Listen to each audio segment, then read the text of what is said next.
பிரைஸ்லர் நம் நீதிமொழிகள் 18:24 வாசிக்கிறோம். சகோதர ஸ்நேகத்தை பற்றி பார்க்குறோம். ஸ்நேகம் பாராட்ட வேணும் அப்படின்னு பார்க்குறோம். பைபிள்லையும் ஸ்நேகம் பாராட்டணும் இருக்காங்க. நம்ம 2 சாமுவேல் 1:26 பார்த்தோம்னா தாவீது யோனத்தானுக்கும் இடையே இருந்த அந்த சகோதர ஸ்நேகத்தை பற்றி பார்க்க முடியும்.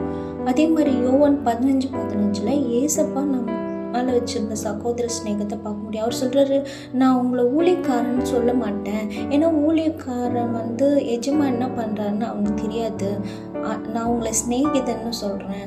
ஏன் அப்படின்னா பிதா கிட்ட நான் என்னெல்லாம் தெரிஞ்சுக்கணும் அது எல்லாத்தையும் உங்களுக்கு நான் சொல்லிட்டேன். அதனால நான் உங்களை ஸ்நேகிதன் அப்படின்னு சொல்கிறேன் அப்படின்னு சொல்கிறாரு. எவ்வளோ அழகாக ஒரு சகோதர ஸ்நேகம். அதே இந்த சகோதர ஸ்நேகம் நம்ம எபிரேயர் 13:1 வாசிக்கிறோம்.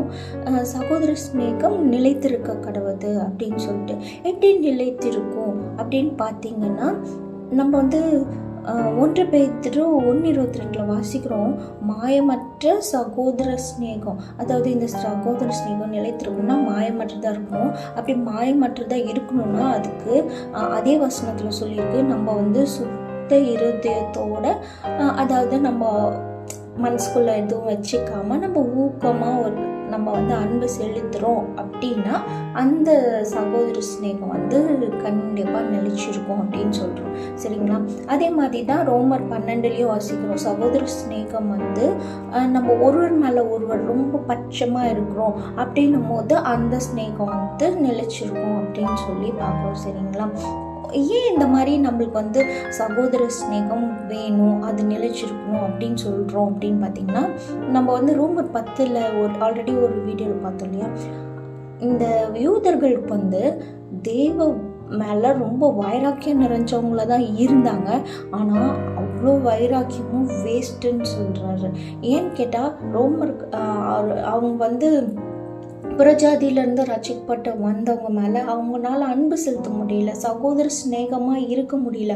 சகோதர ஸ்நேகம் இல்லைன்றப்போ தேவன் மேலே வச்சுருக்கிற அந்த வைராக்கியமே வேஸ்ட்டு அப்படின்னு சொல்லி நம்ம அந்த வீடியோவில் தெளிவாக நம்ம பார்த்தோம் இல்லையா?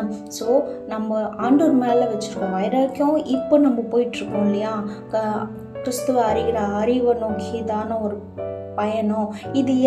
இந்த எல்லாமே வேஸ்ட் போயிடக்கூடாது அப்படின்னும் போது இந்த சகோதர ஸ்நேகத்தை நம்மளுடைய விசுவாசன்ற சீல்டு கூட நம்ம ஆட் பண்ணி தான் ஆகணும். சரிங்களா?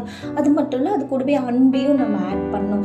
அன்பை பற்றி பெருசாக சொல்ல வேண்டியதில்லை, எல்லாருக்குமே நல்லா தெரியும். பிகாஸ் அன்புன்றது கண்டிப்பாக பொறாமல் இருக்காது, அதுக்கு கோபம் வராது.